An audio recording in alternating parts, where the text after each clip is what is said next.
کتاب صحیح بخاری، کتاب ایمان، روایت شماره 25. از ابن عمر روایت است که رسول الله فرمود، این سخن محمد است: من مأمور شدم که تا زمانی با مردم به نبرد بپردازم که گواهی دهند، یعنی عدم خواندن کلمه باعث میشه که زن دیگران را پیامبر بگیره.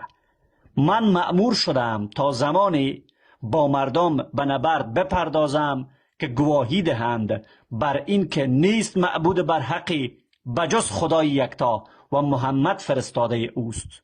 چرا جنگ میکرده؟ به خاطر که مردم کلمه نمیخواندن. و نماز برپا دارند. چرا جنگ میکرده؟ چون مردم نماز نمیخواندن. و زکات بدهند. چرا جنگ میکرده؟ و مردم زکات نمیدادند.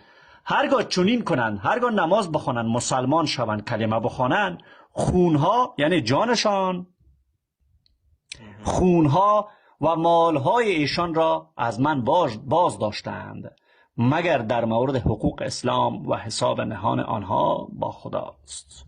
یگانه علتی که پیامبر دیگران را وادار میکرد که میگفت یا بیاین کلمه بخوانین، شهادتین بخوانین و با ما بیعت کنین که من از جانب خدا آمدم، یا این که چیکار میکنم؟